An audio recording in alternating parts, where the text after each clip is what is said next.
Afternoon student, today your topic is HTML programming चल रही थी आपकी। क्या चल रही थी? HTML प्रोग्रामिंग चल रही थी। तो HTML प्रोग्रामिंग में कल मैंने आपको HTML का फुली सिंटैक्स बता दिया था और मुझे कल असाइनमेंट में बिल्कुल भी रिप्लाई नहीं आया। इट मीन्स मुझे लग रहा है HTML समझ में नहीं आ रही। तो आप जब तक कोशिश नहीं करेंगे नहीं समझ में आएगी, ओके। और ना ही मुझसे कोई बात क्वेरी पूछ रहा है कि मैम HTML नहीं आ रही है, तो मैं तो यही सोचूंगी आप सबको सब कुछ आ रहा है, ठीक है। तो मैं तो अपना काम करूंगी और नेक्स्ट मूव को करूंगी क्योंकि मुझे सिलेबस कंप्लीट कराना है, ओके। तो चलते हैं, आप अपनी क्वेरी रखिएगा, मुझसे पूछिएगा जो भी प्रॉब्लम हो। HTML प्रोग्रामिंग में अब मैं आज स्टार्ट कर रही हूँ फर्स्ट प्रोग्राम।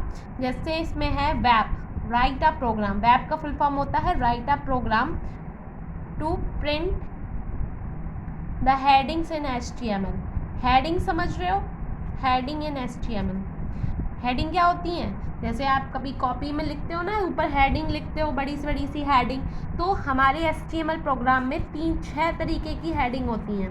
कितने तरीके की? 6 टाइप्स की हेडिंग होती हैं। पहली होती है H1, फिर H2, फिर H3, फिर H4, फिर H5 और H6। इन हेडिंग्स में डिफरेंस क्या होता है कि सबसे बड़ी हेडिंग होती है H1। अगर H1 दोगे तो सबसे बड़ा लिख कर आएगा। फिर H2, फिर H3, फिर H4, फिर H5, फिर H6। सबसे छोटी कौन सी होती है? H6 होती है और सबसे बड़ी होती है H1। तो अगर हमें बड़ा सबसे लिख कर देना है तो H1 में लिखेंगे, फिर उससे छोटा H2, फिर इससे छोटा H3 और H4। अगर हमें वेबसाइट पे अगर हेडिंग लिखनी होती है या कोई पैराग्राफ दे रहे हैं तो पैराग्राफ में हम चाहते हैं कि सबसे बड़ी हेडिंग दिखना चाहते हैं तो H1 का यूज़ करेंगे। फिर उससे छोटी लिखना चाहते हैं तो H2 का। अगर बहुत ही छोटी हेडिंग देना चाहते हैं तो H6 टैग का यूज़ करते हैं। तो ये H1, H2, H6 क्या है? हेडिंग टैग्स हैं। क्या है? हेडिंग टैग्स है। क्या है? हेडिंग टैग्स हैं। तो कहा जाए कि HTML में कितने हेडिंग टैग्स होते हैं? 6 हेडिंग टैग्स होते हैं मैम, जिसमें H1 सबसे बड़ा हेडिंग टैग होता है और H6 सबसे छोटा हेडिंग टैग होता है। तो आप स्टार्ट करते हैं प्रोग्राम लिखना। क्या करते हैं? स्टार्ट करेंगे तो मैंने बताया था what is the root tag of HTML language is HTML। चाहे उसे कैपिटल में लिखो, चाहे स्मॉल में लिखो, चाहे कैसे भी लिखो, कोई अंतर नहीं पड़ेगा, because HTML is the non case sensitive language. Non case sensitive language मतलब इसमें कोई फ़र्क नहीं पड़ता है, अपने कैपिटल में लिखें चाहे स्मॉल में लिखें, चाहे हम स्मॉल में लिखें चाहे कैपिटल में लिखें, कोई फ़र्क नहीं पड़ता है, बस लिख दो आप। HTML रूट टैग हो गया। HTML के बाद मैंने क्या बताया था क्लास? हेड आ जाएगा। हेड के अंदर क्लास क्या आता है? टाइटल आता है। तो टाइटल में आपने कुछ भी लिख दिया, हमने लिख दिया हेडिंग। क्या यूज़ करना है? क्या प्रोग्राम किसका बना रहे हैं? हम हेडिंग टैग का बना रहे हैं। तो हेडिंग टैग हमने टाइटल दे दिया, फिर टाइटल बंद कर दिया। हेड के अंदर टाइटल ख़त्म हो गया, टाइटल का काम ख़त्म हो गया तो हेड का काम भी ख़त्म हो गया, हेड बंद कर दिया। अब स्टार्ट करते हैं बॉडी। अब जो हमें वेबसाइट में डिस्प्ले कराना है, मतलब हमें हेडिंग देना है, तो अब वो बॉडी के अंदर आएगा। मैं बॉडी के अंदर बेटा क्लास क्या आता है? जो हमें पेज वेबसाइट मतलब जो वेब पेज में हमें दिखाना होता है, डिस्प्ले कराना होता है, वही बॉडी के अंदर देता है, because body is a container tag. Body is a container tag और head is a heading tag. तो हेड के अंदर क्या आएंगे? टाइटल, जो हमें हेडिंग दिखानी होती है, मतलब टाइटल बार में जो आएगा, तो टाइटल बार में क्या लिख के आएगा? Heading tag.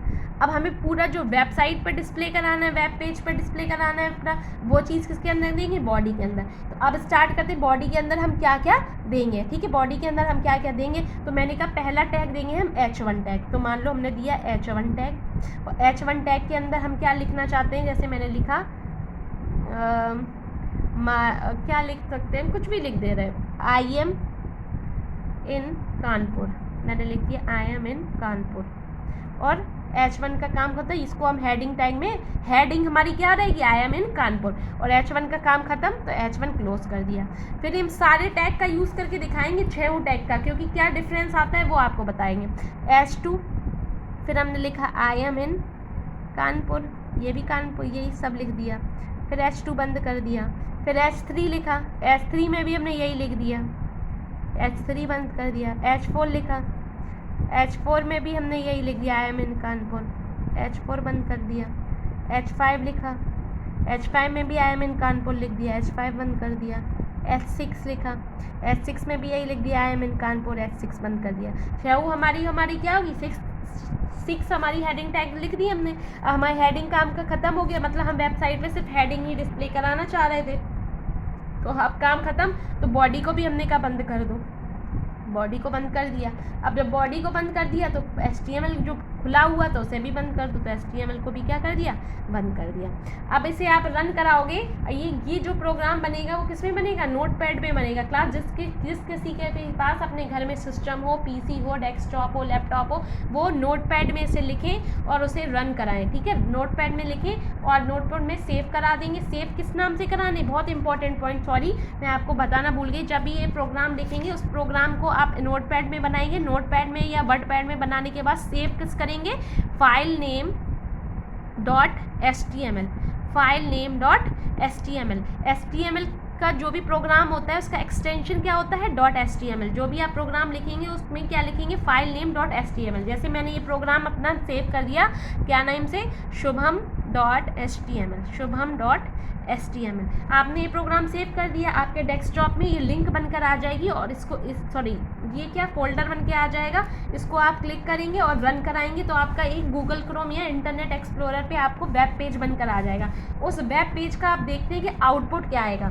आपने सेव कर देंगे किसी भी नाम से, शुभम मैंने आप सेव किया शुभम.html, आपको जो नेम डालना हो फाइल नेम .html नेम करके सेव कर देंगे और ये फोल्डर एक बन के आ जाएगा आपके डेस्कटॉप पे। आपको जहाँ पे भी सेव कराना होगा वो आ जाएगा। फिर आप क्या करेंगे, उस पर क्लिक करेंगे। क्लिक करने पर गूगल क्रोम या इंटरनेट एक्सप्लोरर पे आपका वेब पेज खुलेगा, क्योंकि वेबसाइट कहाँ खुलती हैं, आपकी कहाँ पे खुलती हैं, कहाँ पे खुलती हैं, वेब ब्राउज़र पे खुलती हैं। तो गूगल क्रोम इंटरनेट एक्सप्लोरर क्या है, एक वेब ब्राउज़र है। इन्हीं पे आपकी क्या होगी, आपकी वेबसाइट खुलेगी। तो आपको ऊपर जो टाइटल बार में लिख कर आएगा क्या, हेडिंग टैग, टाइटल बार है ये, इस पर लिख कर आएगा, ये आउटपुट बता रही हूँ। इस पर टाइटल बार में क्या लिख कर आएगा, हेडिंग टैग। अब आउटपुट क्या लिख कर आएगा, मैंने कहा हेडिंग का यूज़ किया तो सबसे बड़ी हेडिंग आई एम इन कानपुर, तो सबसे बड़ा लिख कर आएगा आई एम इन कानपुर, सबसे बड़ा आया, ये होगा H1 टैग, सबसे बड़ा वाला। फिर छोटा, इससे थोड़ा सा छोटा, आई एम इन कानपुर, ये हो जाएगा H2 टैग। फिर इससे भी छोटा हल्का सा, आई एम इन कानपुर, ये इससे छोटा H3। तो इस तरीके से अगर 6th वाली हेडिंग हम देखेंगे, H1, H2, H3, H4, H5, H6 सबसे छोटी लिख के आएगी, आई एम इन कानपुर, ऐसे लिख कर आएगा। आपकी बुक में ये वाला आपका जो क्या बोलते हैं टैग है वो प्रेजेंट है, आप देख लीजिएगा कैसे आउटपुट आता है। और बाकी जो रन करके पूरी तरह से एग्जीक्यूट करा के मैं आपको, अगर ऑनलाइन आप जितनी जल्दी हो सके स्कूल खुल रहे हैं तो वहाँ पे जिनके पास सिस्टम नहीं है अवेलेबल, उनको मैं वहाँ पे प्रैक्टिकल में कराऊंगी।